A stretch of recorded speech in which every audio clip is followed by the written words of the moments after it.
Hello everyone, welcome to prep IAS पे आप सबका स्वागत है। तो आज डेली गाइडेंस प्रोग्राम में मैं आपको डे 8 फॉर इकोनॉमिक्स के टारगेट्स देने वाला हूँ। This is for 31 August 2022। And again जो लोग नए हैं, मंडे टू फ्राइडे आपको 5 AM से हम डेली टारगेट देते हैं, जिसके थ्रू एक गाइडेड वे में आपके पूरे सिलेबस का कवरेज होगा। और इन्हीं टारगेट्स पे 10 PM के अराउंड जो है आपको क्वेश्चंस मिलते हैं। हमारा एक टेलीग्राम ग्रुप है डेली गाइडेंस का। अगर आपको ये ग्रुप ज्वाइन करना है तो डिस्क्रिप्शन में एक फॉर्म है, रजिस्ट्रेशन फॉर्म। आप वो फॉर्म भरिए, आपको जो है इनवाइट लिंक मिल जाएगा। एंड सैटरडेज एंड संडेज आपको मिलते हैं बैकलॉग क्लियर करने के लिए। नाउ बैकलॉग की बात करें तो कुछ लोग कह रहे हैं कि काफ़ी बैकलॉग है। सो पहली चीज़ आप मुझे कमेंट्स में बताइए, तो टेल मी इन कमेंट्स कि कितना बैकलॉग है, राइट? कितना बैकलॉग है, राइट? उसी के बेसिस पे we could appropriately modify targets, और या फिर कुछ ऑल्टरनेट जो है सजेशन दे सकता हूँ मैं कि जिसके थ्रू आप बैकलॉग्स क्लियर कर सकें। Okay, so it is important that you tell me. बाकी ऑब्वियसली अगर ज़्यादा बैकलॉग नहीं है तो सैटरडेज एंड संडेज का आप प्लीज़ यूज़ करिए। एंड एक और चीज़ मैं बोलूँगा, सी अभी नाउ राइट नाउ अभी आपकी फर्स्ट रीडिंग है, ठीक है? तो फर्स्ट रीडिंग, अगेन ये मत सोचना कि फर्स्ट रीडिंग में ही 100% अंडरस्टैंडिंग होगी। This is a very idealistic thinking कि मैं पहली बार पढ़ के पूरी बुक समझ जाऊंगा और सारी चीज़ें पहली बार में याद रहेगी। ऐसा नहीं होता। दैट्स वाई आपको सैटरडे संडे दिए गए थे रिवीजन के लिए। इसलिए अगर ऐसा हो रहा है तो प्लीज़ डोंट टेक स्ट्रेस, ठीक है? सैटरडे संडेज हैं आपके पास, आप रिवाइज करिए सैटरडे संडेज को। तब भी आपका 100% नहीं होगा, उसके बाद भी आपको एक दो बार रिवीजन करना पड़ेगा। एंड तब जाके जो है आपका रिवीजन और रिकलेक्शन जो है 100% तभी भी नहीं होगा, 90% तक तब पहुंचेगा, ठीक है? तो अगर आप लोग अपने आप से एक अनरियलिस्टिक देखें, इस एग्ज़ाम में सबसे बड़ी एक और प्रॉब्लम ये होती है कि हम अपने आप से पढ़ाई करते वक्त अनरियलिस्टिक एक्सपेक्टेशन रखते हैं। हम ये सोचते हैं कि हमें सारी चीज़ें जो हैं फर्स्ट रीडिंग में ही आ जाएगी, समझ आ जाएगी, या 100% अंडरस्टैंडिंग होगी, या फिर 100% रिकलेक्शन होगा। But that does not happen. चाहे जितने भी आप टॉपर स्टॉक देख लीजिए, दे ऑल से कि फर्स्ट रीडिंग में इतना ज़्यादा नहीं समझ में आता। It is after only after subsequent 1 और 2 रिविजन्स की जो है अंडरस्टैंडिंग भी इनहेंस होती है और मेमोरी में भी चीज़ें रहती, ठीक है? Now with that thing out, आज के आपको मैं टारगेट देता हूँ, फिर हम प्रीवियस ईयर क्वेश्चंस डिस्कस करेंगे। एंड ऑब्वियसली कल मैं आपको कुछ और प्रीवियस ईयर क्वेश्चंस दूंगा, और आज मैं प्रीवियस ईयर क्वेश्चंस क्यों दिए थे ये भी इसका एक आपको इंपॉर्टेंस समझाऊंगा, ठीक है? सो आज आपको करना है चैप्टर 11 इंडियन फाइनेंशियल मार्केट। तो देखिए, हमने बैंकिंग कर लिया। अब बैंकिंग के अगला आता है फाइनेंशियल मार्केट में हमारा unorganised money market, right? So money market और कैपिटल मार्केट आता है। तो you have to just go through it कि मनी मार्केट क्या है, कैपिटल मार्केट क्या है, क्या क्या टाइप्स के मनी मार्केट हैं, मनी मार्केट के इंस्ट्रूमेंट्स क्या हैं। सो वो सब जो है हम ऑब्वियसली इसी का एक और चैप्टर है वो पढ़ेंगे, बट आज के लिए बस ये चैप्टर 11 टारगेट है। और दूसरा टारगेट है चैप्टर 13 इंश्योरेंस इन इंडिया। पूरा नहीं पढ़ना, पूरा नहीं पढ़ना, बहुत बेसिक पढ़ना है आपको इसमें, till here, only till here, ठीक है? तो आपको कहाँ तक पढ़ना है? बस ये, ठीक है? इसके आगे नहीं पढ़ना, यहाँ तक ही आपको पढ़ना है, ठीक है? तो only this much you have to read. काफ़ी कम पेजेस है, ठीक है? If you see number of pages that are very less, ठीक है? यहाँ पे भी थोड़ा सा ज़्यादा इंफेसिस आपका यहाँ पे रहेगा। यहाँ regulatory bodies, I think RBI के बारे में as a regulatory body for financial sector हम देख चुके हैं। यहाँ पे कुछ और रेगुलेटरी बॉडीज़ के बारे में बताया जाएगा, तो उसको भी आपको देखना रहेगा, ठीक है? और स्पेशली जो है एफ एस डी सी, ठीक है? ये ज़्यादा इंपॉर्टेंट है, ठीक है? तो ये आज के आपके टारगेट्स हो गए। Now coming on to the question, so money multiply. तो अगर आपने क्लास 12th की पढ़ी मैक्रो इकोनॉमिक्स की बुक, तो उसमें यू मस्ट नो कि कैसे बैंक के पास इनिशियल डिपॉजिट मान लो 100 रुपीज़ का आया, तो से अगर रिजर्व रेशो आर आर अगर हमारा 20% है, तो इसमें से 20% वो यहाँ पे रखते हैं, बाकी 80 रुपीज़ फर्दर लैंड करते हैं। तो इस तरीके से जो है हमारी इकोनॉमी में जो है मनी सप्लाई जो है मल्टीप्लाई होता रहता है। फर्दर इस 80% से फिर फर्दर लैंड करने के लिए 20, फिर फर्दर ये जब लैंड करेंगे फिर वापस बैंकिंग में आएगा, तो इसका फर्दर 20% वो जो रिजर्व रखेंगे, और फर्दर जो बचा हुआ 64 लैंड करेंगे। तो इस तरीके से ये वाला जो पूरा पोर्शन है ये आपका मनी सप्लाई होता है। तो बेसिकली आप देख सकते हो कि जो बेस मनी है, जो इनिशियल बेस डिपॉजिट आया है, या जो डिपॉजिट आता है बैंक के पास, पहला फैक्टर कि कितना money, so money multiply is nothing but it determines how much money a bank can create bye circulating it's deposit, right? और ये दो चीज़ों पे डिपेंड करता है। पहली चीज इस पे डिपेंड करता है ये कि कितना डिपॉजिट आया है। तो फर्स्ट थिंग जो मनी मल्टीप्लाई डिपेंड करता है कि दैट इज द कितना डिपॉजिट आया, right. So again not money multiply itself, but कितना मनी इकोनॉमी जनरेट करता है, तो डिपॉजिट कितना आया, ठीक है, फर्स्ट थिंग ये। दूसरी चीज क्या है कि रिजर्व रेशो कितना है, और अगेन इट इज, देखो अगर मैं यहाँ पे रिजर्व रेशो 20% की जगह 30% कर दूं, तो यहाँ पे 30%, 30 रुपीज़ उसको सेव करने पड़ेंगे बैंक को, और 70 रुपीज़ ही मनी क्रिएट कर पाएगा। So money creation reduces if reserve ratio increases, ठीक है। सो जस्ट सिंपली थिंक कि कितना मनी बैंक फर्दर लेंड कर सकता है, ओके। अब इस केस में सीआरआर देखें, सो it is a part of your reserve ratio, ठीक है। तो अगेन अगर ये बढ़ेगा तो ऑब्वियसली आपका बैंक कम मनी लेंड कर पाएगा। So again it you know इसके साथ जो है मनी मल्टीप्लायर इंक्रीज नहीं करता, राइट। सिमिलरली एसएलआर बढ़ गया तो ऑब्वियसली ये वाला पोर्शन भी बैंक को एक सर्टेन सिक्योरिटीज वगैरह में रखना होता है। It can not further lend it and create money supply in economy. तो अगेन ये भी आपका हट गया। Increasing in the banking habit, अगर लोगों के पास बैंकिंग हैबिट बढ़ेगी यानी लोग ज़्यादा से ज़्यादा पैसा अपना खाता में रखेंगे, सो बैंक्स के डिपॉजिट, तो ये बेस 100 था, अगर ये 200 हो जाता तो 20% में भी यहाँ पे 160 रुपीज़ क्रिएट होता, right. So that's why the answer becomes okay. And again the idea of simple, आपको क्लास 12th की मैक्रो इकोनॉमी का थर्ड चैप्टर पढ़ के ये बड़ी इजीली कर लेना चाहिए था। अगर नहीं कर पाए इट मीन्स आपको कॉन्सेप्चुअल अंडरस्टैंडिंग नहीं आई। और see again why this I have done here is कि आपको you should realise the importance of previous year question.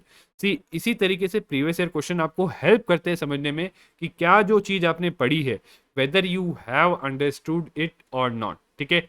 Now coming on to the next question, so central bank के function as lender of last resort, so you should know ये lender of last resort central bank सिर्फ banks के लिए होता है, ठीक है। so not for trade and industry body के लिए नहीं, ठीक है, ना ही गवर्नमेंट्स के लिए।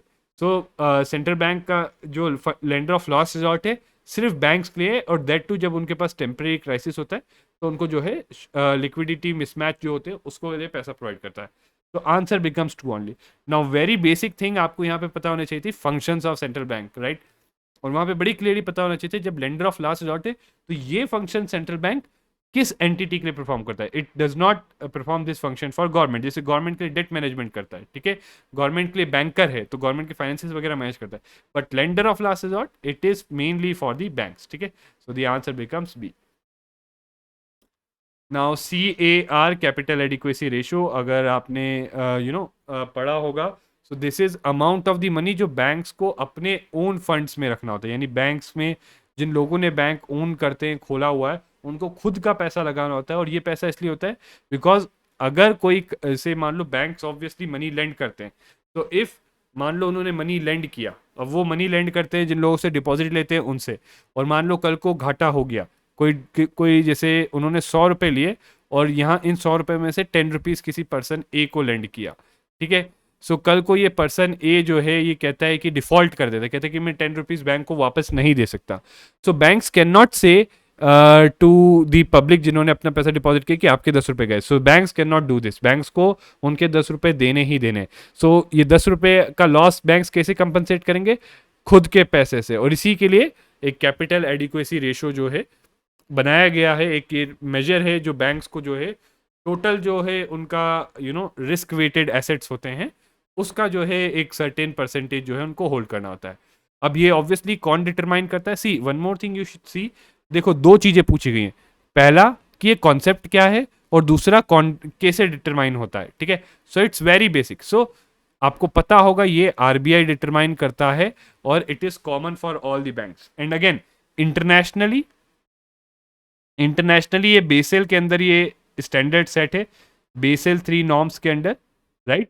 सो इंटरनेशनली आपका बेसेल 3 नॉर्म्स के अंदर ये स्टैंडर्ड है, और इंडिया के कॉन्टेक्स्ट में RBI सेट करता है। सो इंडिया में कौन करता है, RBI, ठीक है। So it is not decided by each bank, ठीक है, तो ये गलत है। And now obviously a question for you from here कि करेंटली RBI ने क्या कैपिटल एडिक्वेसी रेशियो रखा है फॉर बैंक्स। इसमें एक चीज होगी कि पब्लिक सेक्टर बैंक्स के लिए शायद से हायर रखा है और प्राइवेट सेक्टर बैंक्स के लिए अलग रखा है, ठीक है। सो डू टेल मी कि करेंटली कमेंट्स में बताइए कि करेंटली RBI ने क्या रखा है। Now obviously I am putting in this much effort, I expect कि आप इसमें थोड़ा सा एफर्ट लगाने की कोशिश करोगे।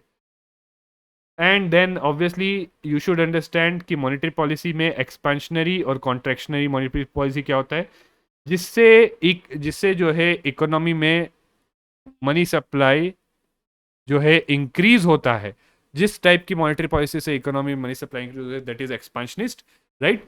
और जिससे कम होता है वो कॉन्ट्रैक्शन ही होता है। तो एक्सपेंशनिस्ट जो है, if RBI decides to adopt expansionist monetary policy, which of the following it would not do. See very important.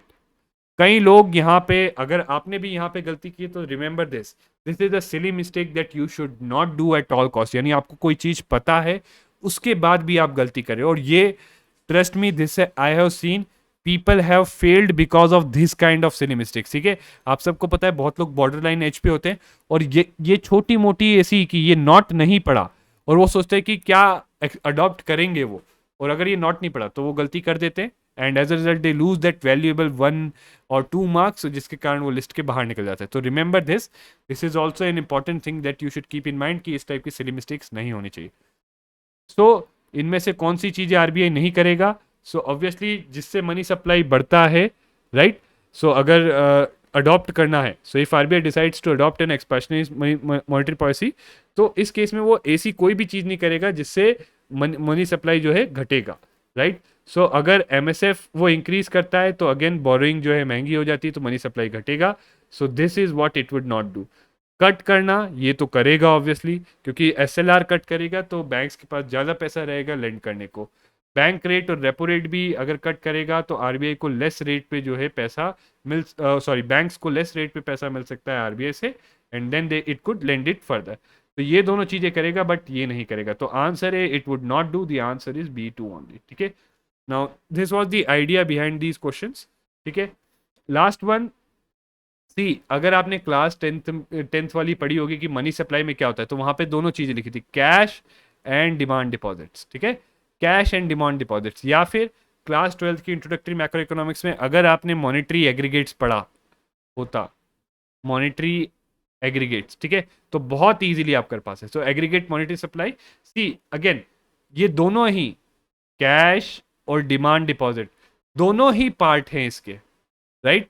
So since both are part of aggregate money supply, तो आप पैसा कैश में रखो, डिमांड डिपॉजिट में रखो, money supply पे कोई भी चेंज नहीं आएगा। So again a concept, remember see, a conceptual application based question, कि मॉनेटरी एग्रीगेट एक कॉन्सेप्ट है, उसका ये एप्लीकेशन है। तो कॉन्सेप्चुअल एप्लीकेशन बेस्ड क्वेश्चन है ये आपका। ठीक है, and last one monetary policy committee पे है। ठीक है, नाउ आई थिंक ये तो आप कर ही सकते हो, थर्ड हटा दो। ठीक है, एंड वन है ये आपका। ठीक है, तो answer is one only, 12 member body नहीं है ये। ठीक है, so it is 6 member body. Okay, तो ये जो है आपका हो गया। ठीक है, सो नाउ इस पे भी monetary policy committee is important. Why? Because ये कमेटी पे बार बार क्वेश्चंस आ चुके हैं। ठीक है, अब अगला टारगेट आपका करंट अफेयर्स मैगजीन में रहेगा 1 घंटे का। वो ये रहेगा कि आपको बचा हुआ 9 to 14 पढ़ना है पेजेस। ठीक है, you have to read this pages. Okay, और उसके बाद न्यूज़पेपर और ऑप्शनल का target remains the same. Okay, and lastly some suggestions also remain the same. Do try to study for 8 hours. और बैकलॉग के लिए जो आपने कहा, तो प्लीज़ एटलीस्ट पहले मुझे बताइए कि कितना बैकलॉग है आपका। ठीक है, वो भी आप कमेंट्स में बताइए, how much backlog you have. जो भी बैकलॉग हुआ फिर हम उसको देख के रिजॉल्व करने की कोशिश करेंगे। ठीक है, तो thank you very much and see you again tomorrow.